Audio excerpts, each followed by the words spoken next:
সুপ্রিয় দর্শক মণ্ডলী, আসসালামু আলাইকুম। সবাইকে স্বাগত বাংলাদেশ টেলিভিশনের নিয়মিত আয়োজন আমাদের শহীদ ডে অনুষ্ঠানে। আজ আমরা আসছি নোয়াখালীর সুবর্ণচর এলাকায়। পিতা হারানোর পর শহীদ হাসান বেড়ে উঠেছিলেন নোয়াখালীর সুবর্ণচর এলাকায়। এখানে তার নানার বাড়ি। এখানকার সবুজ মাঠ ঘাট পথে প্রান্তরে বেড়ে উঠেছিল শহীদ হাসান। পিতাহারা শহীদ হাসানকে তার মা কোরআন হাফেজ বানানোর জন্য ভর্তি করিয়েছিলেন একটি হেফজখানায়। সে হেফজখানা থেকে সে ২৭ পারা কোরআন হেফজ করেছিল। এরপর যখন তার কোরআনের প্রতি অমনোযোগিতা আসলো, তার মা তাকে নিয়ে শহরে একটা প্রতিষ্ঠানে চাকরি দিয়েছিলেন। ৪ আগস্ট হাসান যেদিন গুলিবিদ্ধ হয়েছিল চট্টগ্রামের টাইগার পাসে, তার মা তখন ছিলেন তার কর্মস্থলেই তিনি পেয়েছিলেন সন্তানের গুলিবিদ্ধ হওয়ার সংবাদ। সেখান থেকে ছুটে গিয়েছিলেন চট্টগ্রাম মেডিকেল কলেজ হসপিটালে। চলুন সন্তানহারা মায়ের মুখেই শুনি সেদিনের করুণ গল্প। লক্ষ্মীপুরের সন্তান শহীদ মোহাম্মদ হাসান ছিলেন মায়ের একমাত্র পুত্র সন্তান। ২৭ পারা কোরআন হেফজ করার পর তার মধ্যে অমনোযোগী ভাব আসে। পরে এতিম হাসানকে নিয়ে মা মাহিনুর বেগম পাড়ি জমান চট্টগ্রাম শহরে। ছোট মেয়ের বয়স ৩ বছর হয়েছে, আর রাখি আমি গেছি আবার চিটাঙে যে আমি গার্মেন্টসে চাকরি করছি। হাসান ছিল তখন মাদ্রাসায় দিয়ে দিছি। তখন হাসান এখানে ওই যে ফারুকিয়া মাদ্রাসায় ছিল। 2 মেয়েরে আমার শাশুড়ির কাছে রাখি আমি গার্মেন্টসে যাই। ছেলে এতিমখানায় ফারুকিয়া মাদ্রাসার থেকে আবার ইয়াতে গেছে আমুসাপাড়া, ওইখানে একটা মাদ্রাসা ছিল এতিমখানা। ওইখান থেকে হাসান হেফজ শেষ না করি, মানে ২৭ পারাত না কয় পারাত ছিল, তখন থেকে ও তালিমালি করে। তখন আমি রাগ করে ছেলেকে দিয়ে ফেলছি একটা চা দোকানে। চা দোকানের পরে আমি কই ওইখানে দিলে হাসানও দিলে আবার চা দোকানে কষ্ট পায়, আবার পড়াশোনা করবে। দেখতেছি হাসান মন মানসিকতা অনেক ভালোভাবে ওইখানে কাজ করে যাইতেছে। তাই আমি কই না, আমার ছেলের লাইফ মানে আমার লাইফ, ছেলের লাইফটা ভালো আসলে আমার লাইফটা ভালো আসবে ভবিষ্যতে। তো এই ছেলেকে আমি চিটাং নিয়ে যাই একটা গ্যারেজে ওয়ার্কশপে দিই। ওয়ার্কশপেও অনেক বছর চাকরি করছে। পরিবারের ভরণ পোষণে মা চাকরি নেন গার্মেন্টসে, ছেলে যোগ দেয় একটি গ্যারেজে। 2 বোনের বড়জন বিবাহিত। ছেলে আর মেয়েকে নিয়ে তার মায়ের ছোট্ট গোছানো সংসার চলছিল সুখে, কিন্তু সে সুখ আর স্থায়ী হল না। জুলাই অভ্যুত্থানে হাসান গুলিবিদ্ধ হলে সে সুখ থমকে যায়। সব এখন ছিন্ন ভিন্ন। ৪ আগস্ট আমার ভাই সকাল 11:30 বাজে আমি ছিলাম। আমার আম্মু জবে গেছিলো, আমার আপু আমার খালামণির বাসায় গেছিলো। আমি ছিলাম। ভাইকে বলতেছে, ভাই তুমি কোথায় যাচ্ছ? বলতেছে একটু আসতেছে। তো আমি বলছি আচ্ছা ঠিক আছে, তাড়াতাড়ি চলে আসি, আমি খালামণির বাসায় যাবো। বলে আচ্ছা ঠিক আছে। কথা বলে বের হয়েছে। আমি আমার খালামণির বাসায় গেছিলাম। যাওয়ার পরে আমি যাই বোরকাটা খুলে বসছে, এর মতো আমার মোবাইলে একটা কল আসছে যে আপু হাসান একটু ব্যথা পাইছে, আপনি একটু আসেন। আমি বলতেছি কোথায়? বলে চট্টগ্রাম মেডিকেল হসপিটালে নেওয়া হয়েছিল। এটা শোনার পরে আমি আমার বোন আমার আঙ্কেলের বাইকে করে গেছিলাম। যাওয়ার পরে দেখি যে আমার ভাইয়ের অবস্থা অনেক খারাপ। ওকে হসপিটালে ঢোকানোর জন্য আইসিইউর ব্যবস্থা করতেছে একটা ভাইয়া। তো ওকে আইসিইউতে ভর্তি করানোর পরে লাইফ সাপোর্টে লাগানো হয়েছে। এরপর আমি আমার আম্মুকে শুনাইতে চাইনি, যেহেতু আমার আম্মু অনেক কষ্ট পাবে। আমার আম্মুকে শুনাইছি 5টার দিকে শোনানোর পর আমার আম্মু চলে আসছে। ৪ আগস্ট ২০২৪ চট্টগ্রাম নগরীর নিউ মার্কেট চত্বরে ছাত্র জনতার সমাবেশে সরকার দলীয় সন্ত্রাসীরা হামলা করে। হামলায় আন্দোলনরত ছাত্র জনতা ছত্রভঙ্গ হয়ে একটি অংশ কাদির দেউরের দিকে, আরেকটা অংশ আন্দরকিল্লা এবং অপর অংশ টাইগার পাসের দিকে চলে যায়। এতেও তাদের পিছু ছাড়েনি ছাত্রলীগ যুবলীগ সন্ত্রাসীরা। তারা পিছু নিয়ে ছাত্র জনতার ওপর নির্বিচারে গুলি করে। সেদিন গুলিবিদ্ধ হন মোহাম্মদ হাসান। তাকে সহযোদ্ধারা উদ্ধার করে নিয়ে যান চট্টগ্রাম মেডিকেল কলেজ হাসপাতালে থেকে তার মায়ের মুঠোফোনে ফোন যায়। শুনে মা ছুটে আসেন হাসপাতালে। 4 তারিখ আমি অফিসে ছিলাম গার্মেন্টসে। আমি কইতে পারি না আমার ছেলে যেন আহত হয়েছে। আমার পাশের ওদিন আমি মোবাইলটা নিই নাই, আমার পাশের অপারেটরের কাছে আমার বাসার থেকে ফোন গেছে। আর মেয়েরা সবাই আমার দিকে তাকা আর আফসোস করতেছে। এখন আমি কই কিরে কিসে তোদের? আমার বাসার থেকে কল আসছে আমার ছেলের কিছু হয়েছে। তারপরে যাই 2 ঘন্টা পরে বলছে, আপা আপা আপনি বাসায় যাইতে হইব, আপনার ছেলে মাথায় একটু ব্যথা পাইছে বলে আপনি বাসায় যান। গেট পাস দিয়ে আমাকে ছুটি দিয়ে একটা হুন্ডা ডাকিয়ে আনি, হুন্ডা টুটে দিছে। আমি চকবাজার মেডিকেল যাই, দেখি যে আমার ছেলে এই অবস্থা। 1 মাসের মাথায় 2 সেপ্টেম্বর চট্টগ্রাম মেডিকেল কলেজ হাসপাতাল থেকে তাকে উন্নত চিকিৎসার জন্য ঢাকার সিএমএইচে স্থানান্তর করা হয়। আসার পরে দেখতেছে যে ওর অবস্থা খারাপ। আমার আম্মু অনেক কান্নাকাটি করতেছে, ঘুরে পড়ে গেছে আমার আম্মু।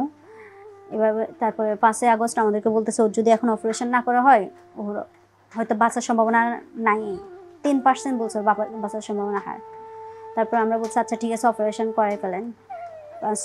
3টার দিকে ওকে অপারেশন করায়। অপারেশন রুম থেকে 8টা বাজে বের করে, রাতের 8:30 সাড়ে 8টা বাজে। ওর এরপর থেকে মেডিসিন চলে 1 মাস পর্যন্ত চট্টগ্রাম মেডিকেল। ওখানে ওর মেডিসিন চলে, দেখতেছে যে ওর অবস্থা উন্নত হচ্ছে না, ও আরও অনেক শুকায় যাচ্ছে। তারপর আমি সমন্বয়ক সমন্বয়ক জসিম ভাইয়া থেকে চট্টগ্রামের কিছু সমন্বয়ক ভাইয়া আছে, ওনাদের সাথে কথা বলছি। কথা বলার পরে বলছে যে ভাইয়া ওকে তো এখানে ও রাখলেও শেষ হয়ে যাবে, ওকে দ্রুত একটা কিছু ব্যবস্থা করেন। তো ওনারা জিজ্ঞাসা করতেছে যে তাহলে আমরা ওকে সিএমএইচে নিয়ে যাই। আমি বলছি ঠিক আছে ভাইয়া সিএমএইচ আজকে রাতের মধ্যে নেওয়ার ব্যবস্থা করেন। তো ওনারা আজকে রাতের মধ্যে, রাতে 12টা 1:30 2টার দিকে ওকে সিএমএইচে, ঢাকা সিএমএইচ হসপিটালে নিয়ে যায়। এরপর 25 নভেম্বর তাকে থাইল্যান্ডের পাতায়া হাসপাতালে নেওয়া হয়। ওকে বলতেছে ওর তো ট্রিটমেন্ট এখানে হচ্ছে না, তাহলে ওকে থাইল্যান্ডে পাঠানোর ব্যবস্থা করি। তো নুসরাত আপু, ইমরান ভাইয়া মিলে থাইল্যান্ড পাঠায়। থাইল্যান্ড যাওয়ার পরে ওকে ডক্টররা বলতেছে ওর গলায় মানে ও তো লাইফ সাপোর্ট থেকে বের হতে পারে না, এখন পর্যন্ত একবারও কথা বলে নাই। লাইফ সাপোর্টে ওখানে ছিল।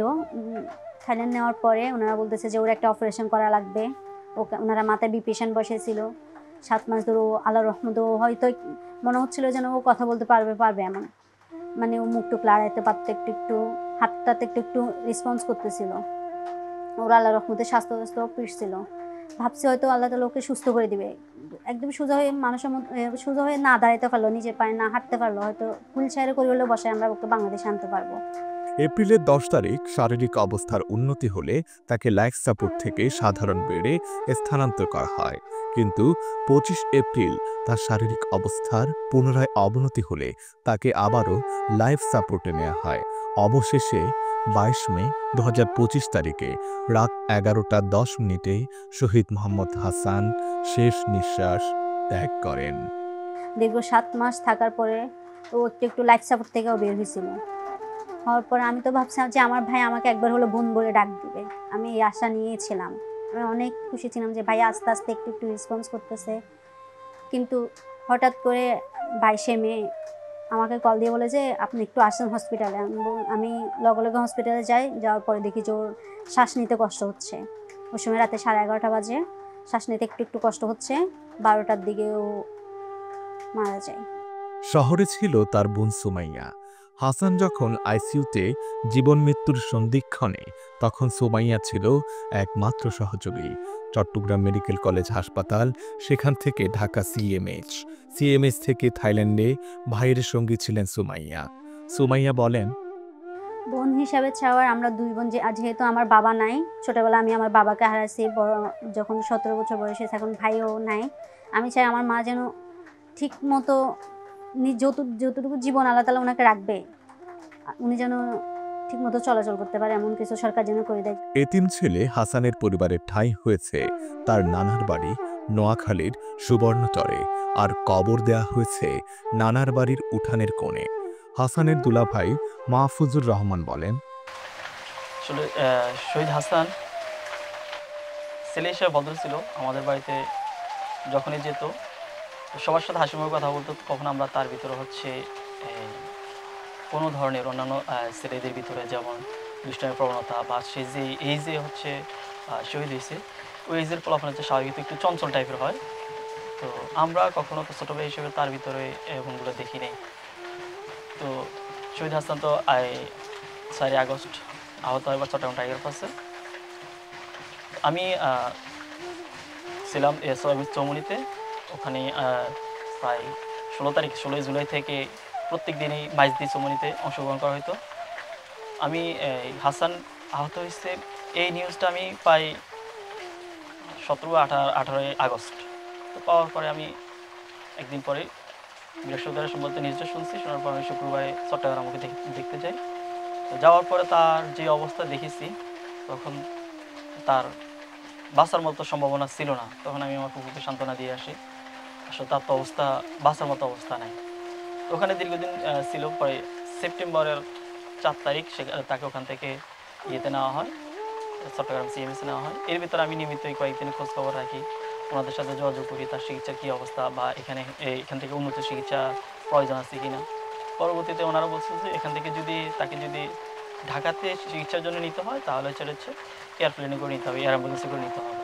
তো আমি সেই বিষয়ে ওখানে যোগাযোগ করি। পরবর্তী ওনারা বলছে এখন তার যে কন্ডিশন, এই মুহূর্তে এখান থেকে তার বাড়ি করা তার জন্য রিস্কি হবে।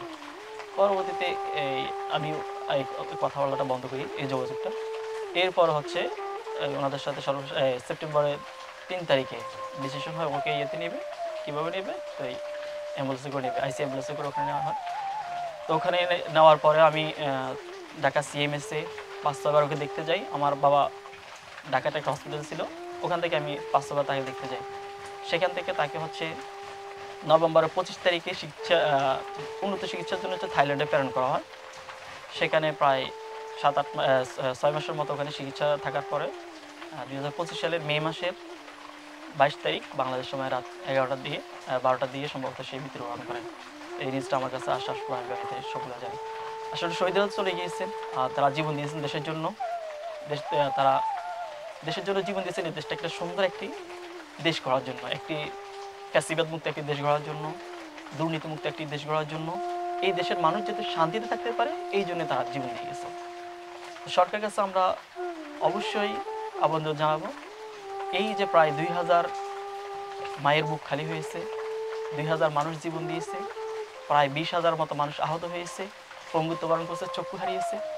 এই যে তাদের জীবন দেওয়া, তাদের চক্ষু হারানো, পঙ্গুত্ব বরণ করা, এখন হসপিটালের বেডে তারা কাতরে জীবনযাপন করতেছে, এই যে তাদের এই জীবন দেওয়া, তাদের যে আত্মত্যাগ, রক্ত দেওয়া, এই রক্ত দেওয়াটা যেন সফল হয়। সুপ্রিয় দর্শক মণ্ডলী, এতক্ষণ আপনারা শুনলেন জুলাই অভ্যুত্থানে শহীদ হওয়া মোহাম্মদ হাসানের মা, বোন এবং ভাইয়ের মুখ থেকে তার জীবনের গল্প। শহীদ হাসান যে স্বপ্ন নিয়ে তার জীবন বিলিয়ে দিয়েছেন, তার স্বজনরা সেই স্বপ্ন বাস্তবায়নের দাবি তুলেছে সরকারের কাছে। আমরাও চাই আমাদের শহীদরা যে স্বপ্নের জাল বুনে গেছে, সরকার সেই স্বপ্নের জাল বুনে যাবেন, সে স্বপ্ন বাস্তবায়ন করে যাবেন, শহীদদের রক্ত বৃথা যাবে না। আজ এ পর্যন্তই। অন্য কোনো একদিন অন্য কোনো এক শহীদের জীবনে নিয়ে আবারও আপনাদের সামনে হাজির হব। ততদিন ভালো থাকুন, সুস্থ থাকুন, বাংলাদেশ টেলিভিশন চট্টগ্রামের সঙ্গেই থাকুন। আল্লাহ হাফেজ।